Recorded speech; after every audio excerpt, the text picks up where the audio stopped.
Shalom adik-adik, bagaimana kabar kalian? Kakak yakin dan percaya kalian pasti diberkati oleh Tuhan, terlebih di masa-masa Paskah. Perkenalkan, kami anak sekolah Minggu GPDI Hermon. Hai semua. Hai semua. Ada sukacita saat kita mau beribadah kepada Tuhan. Kita akan buka ibadah kita angkat pujian, Bapa Engkau baik. Bapa Engkau baik, Bapa Engkau baik, Kau selalu baik kepadaku, Bapa ku cinta Kau.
Mari lipat tanganmu di rumah, yang ada di studio, ikuti Kakak Ruth berdoa.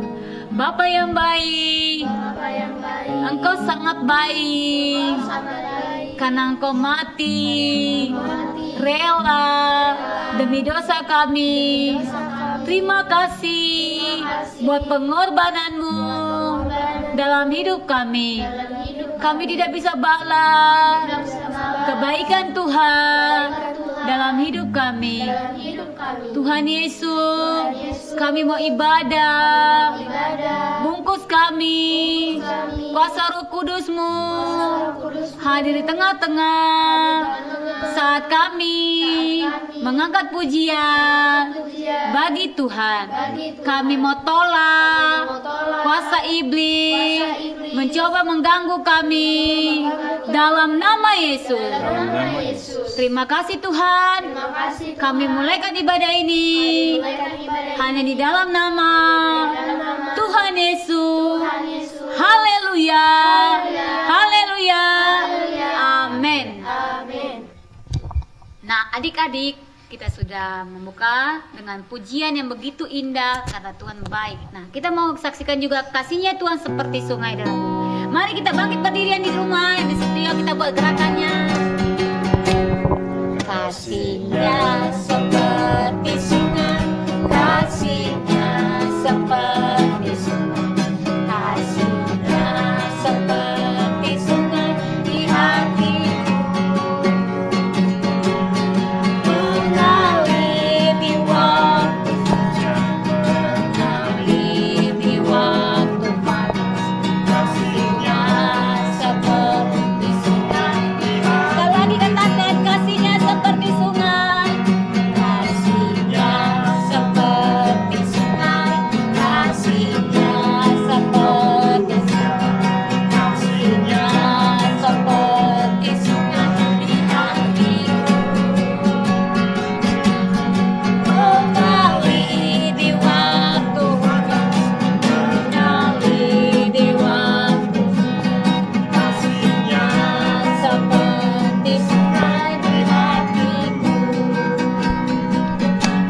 Tuhan, kita sudah memuji Tuhan. Silakan duduk adik-adik yang terkasih. Nah, kita akan mendengarkan kesaksian yang begitu indah dari teman kita atau kakak kita, Kakak Gisel. Mari saksikan cinta kasih Tuhan. Puji Tuhan, saya mau bersaksi tentang cinta kemuliaan Tuhan yang begitu besar karena kemarin saya bisa mengikuti camping Paskah kemarin di sekolah. Itu sangat baik, sangat happy, sangat sukacita dalam hidup saya. Tuhan sangat baik bagi saya asalkan kita dekat kepada Tuhan. Dan itu saja saya kembalikan. Nah, adik-adik, mungkin di sekolah kalian sudah ada kan camping Paskah yang pertama. Ya, didengar-dengar Angkasa ya Kakak Gisel ya. Nah, Angkasa sudah melakukan camping Paskah. Pasti banyak firman di sana, pasti banyak sharing ataupun terbuka dengan teman-teman, dengan guru-guru di sana. Bukan hanya sekedar camping Paskah adik-adik, tapi maknanya kita sama-sama merasakan kebaikan Tuhan di dalam satu malam itu. Nah, kita akan mendengarkan lagi pujian, kesaksian dari teman-teman kita. Kakak persilakan teman-teman.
Untuk kakak, untuk semuanya. Jadi mari kita mau dekatkan lebih lagi dengan Tuhan. Apapun yang menjadi pergumulan adik-adik, apapun yang menjadi cita-cita adik-adik, serahkan semua ke dalam tangan Tuhan. Nah, saatnya kita akan mendengarkan firman Tuhan. Kita mau angkat pujian. Sebelum itu adik-adik ambil Alkitabnya, duduk yang tenang supaya kita sama-sama mendengarkan cerita hari ini biar kita diubahkan oleh Tuhan Yesus. Ku ingin dengar cerita tentang kemuliaan Tuhan. Biar cerita ini tertanam dalam hatiku selama-lamanya.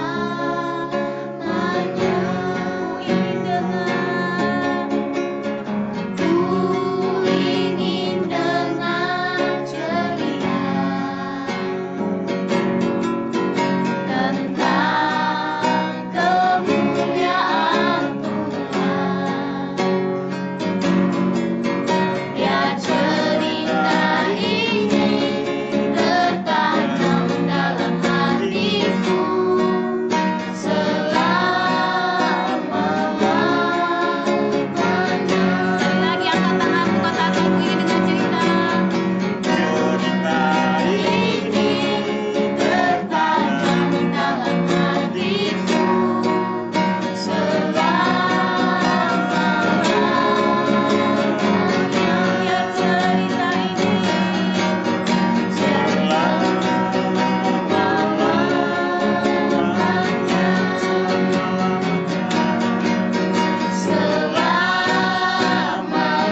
studio, yang ada di rumah, baik yang sementara mendengar, bahkan nanti akan menonton. Kita akan berdoa bersama-sama sebelum kita mendengar cerita firman Tuhan. Mari tutup mata semua dan kita berdoa. Bapa Surgawi, kami sekarang siap untuk menyambut firman-Mu. Kami percaya firman-Mu datang untuk menguatkan kami. Firman-Mu datang untuk membimbing kami. Firman-Mu datang Tuhan untuk menuntun kami supaya kami berjalan pada jalan yang benar. Itu sebabnya pakai kami semua yang ada, telinga kami, pikiran kami, hati kami Tuhan. Baik kami yang mendengar, kami membaca, biarlah kami memperhatikan dan merenungkan Tuhan. Kami percaya firman-Mu akan mengubah hidup kami. Terpujilah nama-Mu, kami serahkan firman Tuhan ke dalam pimpinan Tuhan saja, hanya dalam nama Tuhan Yesus Kristus. Yang siap mendengarkan firman Tuhan, mari bersama-sama berkata, Amin. Puji Tuhan. Adik-adik yang di rumah, ya, yang ada di studio, hari ini kita ada di tempat ini, kita akan dengarkan cerita firman Tuhan. Tadi kita sudah memuji Tuhan. Kakak percaya Tuhan ada bersama dengan kita, dan Tuhan akan siap memberkati kita dengan firman-Nya. Apapun firman yang datang kepada kita, kita percaya bahwa itu mendatangkan kebaikan bagi kita, itu membimbing kita, bahkan membawa kita kepada masa depan kita. Kakak percaya bahwa kita semua di sini, adik-adik di studio, bahkan yang ada di rumah, yang nanti akan menonton, merindukan satu masa depan daripada Tuhan. Tetapi Tuhan mau sebelum kita mencapai itu, Dia mau kita dipersiapkan terlebih dahulu. Kapan persiapannya? Pada waktu kita masih anak-anak, pada waktu kita masih kecil. Ya, sekalipun nanti ceritanya kayaknya orang-orangnya sudah gede semua, sudah besar. Iya, ya, tetapi persiapan kisah itu akan menjadi persiapan bagi kita semua untuk suatu saat di masa depan dalam kehidupan kita, supaya kita bisa tetap berjalan dalam jalan Tuhan. Ya, baik, kita memperpanjang waktu. Cerita firman Tuhan ini kakak ambil di Injil Yohanes, ya, pasal yang ke-12, ya. Nah, kisah ini membawa suatu dampak sampai pada waktu Tuhan Yesus itu diserahkan, ya, untuk disalibkan, ya.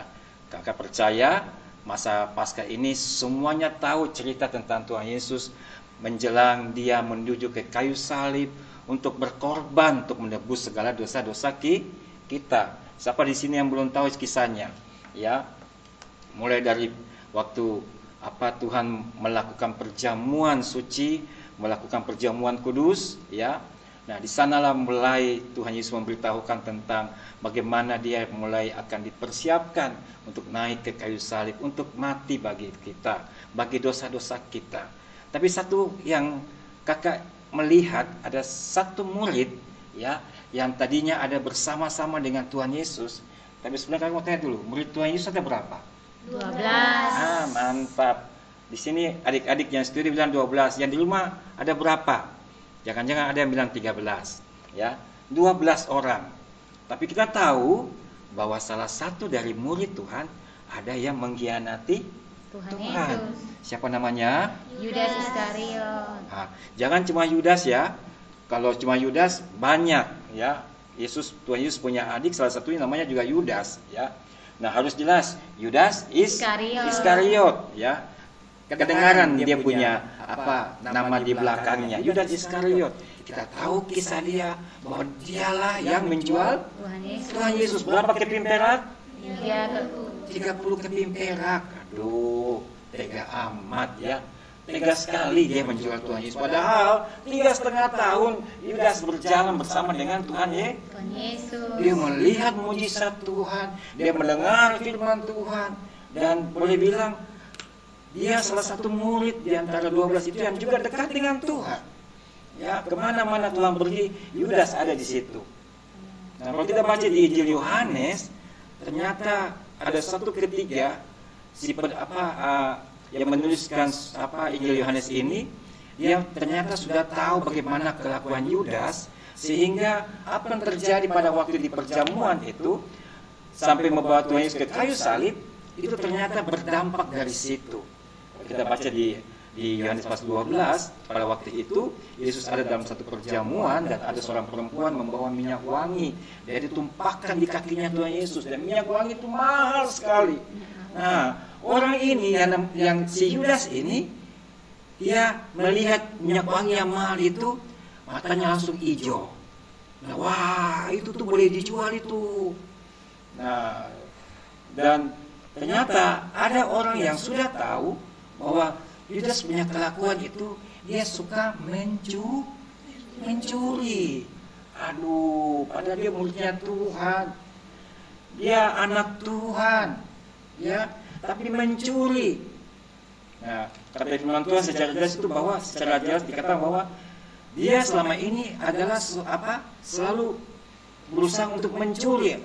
Ya, dia mencuri uang yang dipakai untuk pelayanannya Tuhan Yesus. Ya, mungkin dengan cara menipu. Ya, mungkin karena kebetulan si Yudas ini ceritanya bahwa dia itu seorang bendahara yang dipercayakan memegang uang dari pelayanannya Tuhan Yesus, ya. Nah, dia dipercayakan untuk mengelola uang itu untuk supaya menghidupi pelayanan itu. Mungkin kalau dia ada di kota sini beli roti untuk makan bersama, dan satu roti itu misalnya 2.000. Nah, mungkin kalau sampai di Biak Utara, rotinya bisa saja harganya 3.000, ya, atau karena jauh, ya, ada ongkos yang ke sana, ya. Tapi mungkin kalau harganya mungkin harusnya cuma 2.000, dia bilang 3.000. Nah, dia bukannya mencuri, tapi dia juga menipu. Karena mau tanya, menipu itu baik kah? Tidak. Menipu itu baik atau tidak? Tidak. Ya. Nah, efek yang Yudas yang sering melakukan itu mungkin anggap biasa saja. Ya, berarti kan dapat cember-cembernya, dapat lebih-lebihnya. Ternyata berdampak pada waktu Tuhan Yesus mau disalibkan. Akhirnya apa? Yudas menjadi kaki tangannya si iblis, ya, untuk apa? Membuat Tuhan Yesus dapat ditangkap dan disalibkan. Memang Tuhan Yesus tetap akan disalibkan di kayu salib. Dia tetap akan mati di kayu salib tebus dosa kita. Tetapi siapa orang itu yang melakukannya, yang menjadi perantaranya, Tuhan bilang kasihan, orang itu terkutuk. Ya. Nah, ternyata Yudaslah yang akhirnya menjadi pelakunya. Yudaslah yang akhirnya dirasuk oleh setan, kata firman Tuhan. Selesai perjamuan kudus, bukannya dia menjadi lebih baik, tetapi justru dia kerasukan setan, kata firman Tuhan bilang. Dirasuk setan untuk apa? Melakukan satu pekerjaan, yaitu apa? Menjual Tuhan Yesus, menyerahkan Tuhan Yesus. Nah, adik-adik mungkin bilang, oh, itu kan Yudas sudah besar, kita masih kecil-kecil, Kak Erik. Kita belum cukup, kita belum menjadi bendahara gereja, kita belum jadi bendahara mungkin di suatu yayasan, di suatu instansi, belum sampai ke situ, Kak Erik. Kak Erik mau bilang hari ini, kalau firman Tuhan dituliskan, itu dituliskan bagi siapa saja, termasuk bukan hanya bagi orang-orang yang sudah tua, tapi juga termasuk dituliskan untuk kita anak-anak sekolah minggu. Supaya apa? Supaya jangan kita sampai menjadi seperti itu. Kita tahu kisah daripada akhir pada siapa namanya? Yudas? Apa? Dia mati. Ya, mati bunuh diri. Ya, tragis sekali. Ya. Nah, lalu apa yang kita dapat di sana, Kerik? Ini kan ceritanya orang besar. Kami kan belum jadi seperti orang besar. Kita tidak perlu menjadi orang besar. Kita tidak perlu menjadi seperti Yudas. Tidak perlu menunggu besar dulu baru menjadi seperti Yudas. Dari kecil-kecil saja bisa saja kita bisa jadi Yudas. Nah, bagaimana caranya? Bagaimana bisa, Kak Erik? Bisa saja, ya. Kalau kita suka menipu mama, ya, mama bilang, siapa nih? Gisel, pergi ke kios sana ya, ini mama kasih 10.000, beli gula. Mungkin gulanya harga 5.000, ya toh? Beli gula 5.000. Nah, bisa pilih ke kios, beli gula 5.000. Nah, kembaliannya berapa? 5.000. Harusnya kembali 5.000. Kembaliin jadi 5.000 yang jadi permen, yang jadi coklat. Tidak ada kembaliannya. Nah, itu sudah sama dengan menipu mama. Seharusnya begitu pulang, bawa kembaliannya, kasih ke mama dulu. Nanti masalah mama mau kasih atau tidak, terserah mama. Itu yang betul. Ya, apalagi bagus kalau begitu. Kalau harusnya harganya sekian, harganya 5.000, dia bilang, mama sekarang 7.000, dia korupsi yang 2.000. Nah, kau sudah jadi Yudas waktu kecil. Tidak tunggu kau besar. Ya, adik-adik, jangan lakukan itu. Ya, kalau hari ini kita dengar firman Tuhan di masa Paskah ini, ya, di masa di mana Tuhan Yesus memberikan kehidupannya, mati di kayu salib bagi kita. Dan dalam kisah-kisah sebelum Yesus mati di kayu salib, ada orang-orang di sana yang seharusnya mendaki menjadi pendukungnya Tuhan Yesus, tetap menjadi murid Tuhan Yesus, tapi justru menjadi pengkhianat, justru mereka menjadi orang-orang yang menjadi musuhnya Tuhan. Nah, jangan sampai karena kebiasaan-kebiasaan kita waktu kecil-kecil, ya, menipu kecil-kecil, menipu mama, menipu papa, kecil-kecil bilang ini ada mau bayar ini, padahal dia pakai bayar, dia pakai beli apa? Ya, barang itu mau beli, nah, tipu orang tua.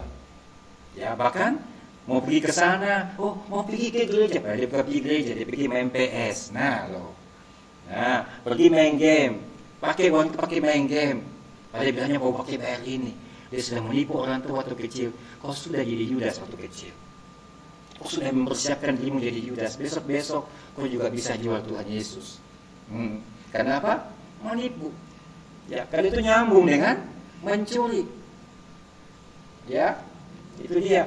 Jadi adik-adik di rumah dan adik-adik yang ada di studio, cerita firman Tuhan hari ini tentang si Yudas ini. Si Yudas, kalau dia bilang Yudasnya nakal, iya. Tapi efek daripada nakalnya, dia menjual Tuhan Yesus. Ya, dia yang menjadi jalannya iblis untuk membawa Tuhan Yesus di kayu salib. Nah, jangan sampai kita menjadi jalannya iblis, tapi seharusnya lah kita menjadi jalannya Tuhan. Kehidupan kita menjadi berkat. Ya, bukan menjadi masalah, bukan menjadi persoalan nantinya. Ya, mungkin ada di antara kita hari ini adik-adik yang ada suka iseng-iseng, ya, katanya seringkali menipu itu jadi iseng-iseng, mencuri itu jadi iseng-iseng. Apa tuh iseng-iseng? Cuma main-main saja. Ya, jangan. Dari sekarang, makanya kenapa ada sekolah minggu. Di sekolah minggu harus jadi anak sekolah minggu yang dengar kepada apa? Firman Tuhan. Dan firman Tuhan jelas ajar kita semua bagaimana kita harus berlaku seperti anak-anak Tuhan. Karena apa yang kita lakukan sekarang, kata firman Tuhan bilang, engkau menabur hari ini, engkau akan menuai suatu saat nanti. Hari ini kau tabur jagung, kau pasti akan menuai jagung. Tidak mungkin kau menuai kubis atau mungkin ubi. Ya, tidak mungkin. Kau tanam jagung, kau tuai jagung.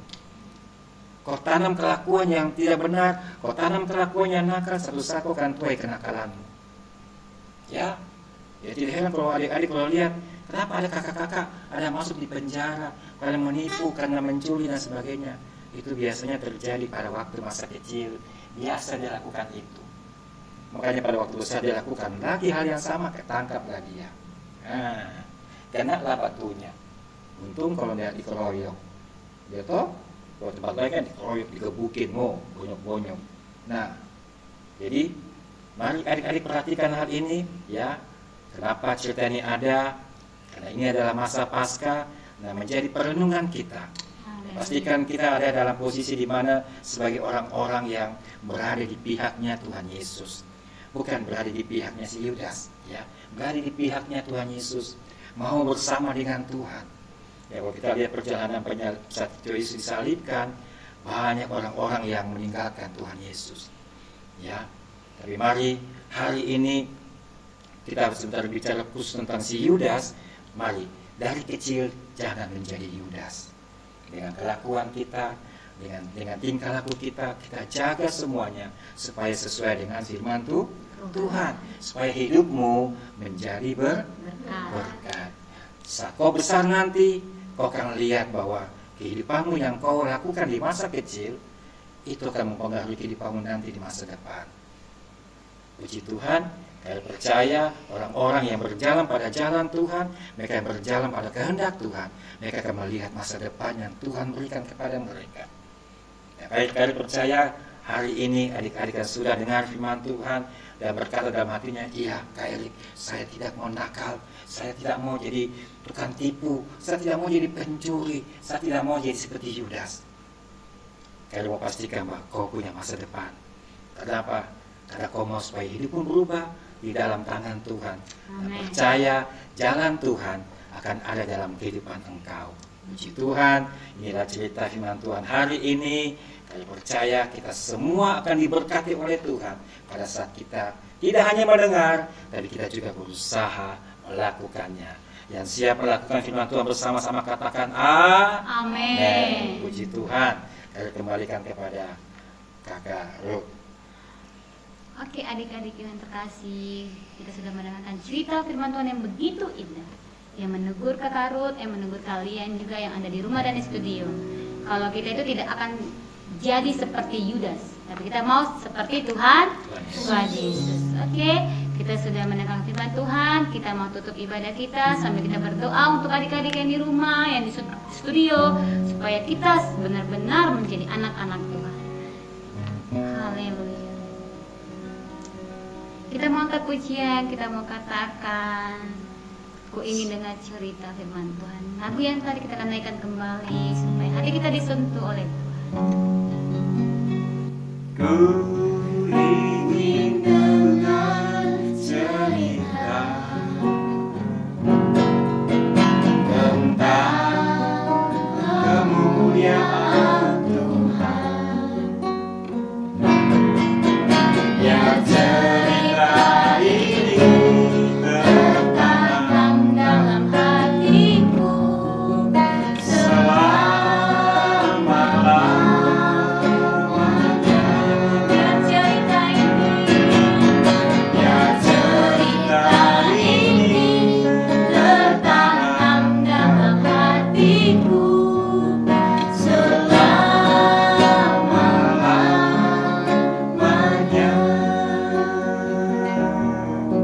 selama-lamanya. Adik-adik yang terkasih, mari lipat tanganmu. Kakak Ruth akan berdoa untuk kalian. Kita sama-sama angkat setiap doa-doa kita kepada Tuhan. Terima kasih ya Bapa, kami bersyukur buat kebaikan-Mu, buat cinta kasih-Mu di dalam hidup kami. Engkau rela mati, menaruhkan nyawa-Mu Tuhan hanya untuk dosa-dosa kami. Engkau sungguh baik, teramat baik bagi kami semua Tuhan. Dengan apa kami akan membalas kebaikan Tuhan? Tuhan Yesus, ajar kami untuk menjadi anak-anak yang taat, anak-anak yang setia, anak yang kedengaran akan Tuhan, supaya hidup kami tidak seperti Yudas Iskariot, tapi kami mau hidup kami menjadi berkat, hidup kami menjadi pelita dimanapun kami berada ya Tuhan. Tuhan Yesus, terima kasih buat firman-Mu yang menegur kami anak-anak sekolah minggu yang ada di studio, bahkan adik-adik yang ada di rumah. Tuhan Yesus, berkati kakak Erik yang telah menyampaikan isi hati-Mu, berkati pelayanannya dimanapun dia melayani, berkati keluarganya, berkati setiap apapun yang dia rindukan Tuhan. Biarlah kakak Erik menjadi berkat dimanapun berada nantinya Tuhan. Masa pelayanannya Tuhan yang akan menyertai selalu. Tuhan Yesus, berkati juga Tuhan radio RRI Tuhan yang telah memberikan kami untuk kami menyampaikan pujian kami, firman-Mu kepada teman-teman kami yang ada di rumah. Berkati setiap semua staf yang ada di RRI ini Tuhan Yesus, biarlah mereka menjadi berkat, biarlah kakak-kakak semuanya menjadi pelita, biarlah kakak-kakak ini setia kepada Tuhan, dengar-dengaran akan setiap perintah yang mereka akan jalankan ya Tuhan. Tuhan berkati keluarga mereka, berkati pelayanan mereka Tuhan Yesus. Terima kasih Bapa yang baik, ampunkan setiap dosa, kekurangan kami lewat perkataan perbuatan kami yang menyakiti hati Tuhan selama ini. Biarlah kami menjadi anak-anak yang berubah mulai hari ini sampai selama-lamanya.